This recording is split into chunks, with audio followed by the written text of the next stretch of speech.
I'm meeting my neighbors, and I'm in the elevator, and I like to wear outfits. So it's my moving day, and I like to look like Jackie O and Cape Cod, because that's the type of thing I do. And I have like pigtails and little Cape Cod short shorts, and I like striped sailor shirt, and I'm like, hello to my neighbors, and it's this kind of stern, German-looking woman, who I think turns out to be German because of her accent. I noticed on her car, she's got this I love vagina bumper sticker, and I'm like, that's totally cool. Like, no problem with that. She's probably like a dyke and really proud of it, and that's cool. And so I've noticed in this building that everybody, because they're all artists, they want to know what you do, what's your work. And I'm a performer, so I said, well, I'm a performer. And she's like, well, what kind of performer? And I'm like, I'm a Lecoq-trained movement artist. Not knowing that she would definitely not know who Jacques Lecoq is. And so I have tons of my moving stuff, and we decide to take her up to the 4th floor before I go to my 3rd floor. And I open the door, and I see on a mannequin, she's got a sign that says, it's a t-shirt, and it says, "We'll squirt for food." I definitely know what that t-shirt means, and I'm sure there's a lot of people in the audience who know that it's not about assault. And so I kind of get this look on my face, like, what is this t-shirt? And she looks at me, and she goes, maybe later we will reveal our secrets to you. Okay? And her minions, she's got these little, like, minions who follow her into this, like, 4th floor domain. So the next night I noticed there's kind of like this pink light going on upstairs. And I meet another guy from the 4th floor. He's got a bike, and we talk, and I tell him I'm a Lecoq-trained movement artist again. And he's like, you need to come up to our speakeasy. And I find out that this woman is Dr. Susan Bach. Seriously.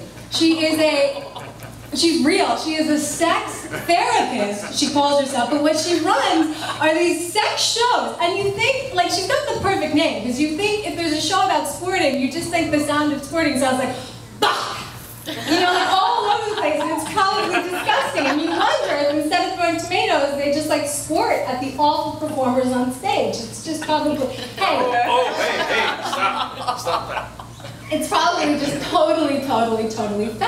But the fascinating thing about her is she's militant. And I don't understand why people who practice this open sort of form of sexuality get militant. Like, you must learn how to squat properly and speak in German accents. I just, the two together, it's like she's a sex Nazi or something. And I don't have any problems with sex. I have I'm very open, as you can see.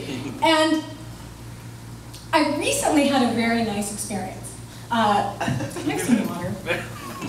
I got a little wet. She's gonna squirt. I hope not. I feel like, my dad threatened to come to the show. And Peter, as you know, that would be really embarrassing. A few years ago, I made a documentary about female ejaculation. And it shocked my parents to the hilt. My stepmother's a Kennedy. She really is. And I almost got disowned, so which is understandable. Now, I have a very open relationship with the guy I'm seeing right now. It was very exciting. It was the guy I had wanted for about 10 years, the hot older brother of the guy I went to high school with. And it's funny when you are sleeping with someone. This guy seems to like dirty talk, and I've never really done it before. Because it seems really awful. It seems like you're putting something on. And he likes to hear things about like how big his cock is inside my tight pussy. And I'm trying to go along with it because I know it really makes him happy. And but it's funny when you really think about when you're doing this. Like I keep thinking, but really it's a medium cock.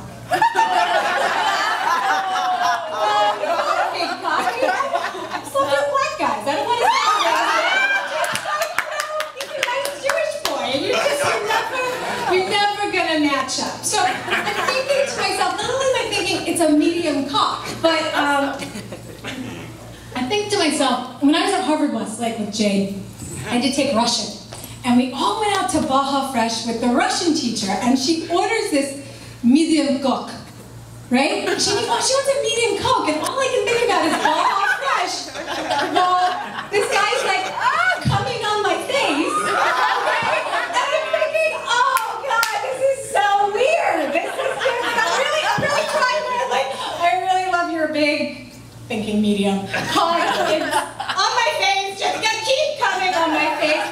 Only to have happened today that a little bit of the special sauce, since we're on a Baja Fresh theme, got in my eye. And that's never happened before. It was really embarrassing because I had to go to work and I didn't want to explain why one eye looked the color of the stage. Literally. So I called my doctor, my eye doctor, Dr. Schmitz at Cedars, and I'm so nervous because my dad's on the board of Cedars, and they know they talk. And the last thing I want is like, daughter got jizz in her eye.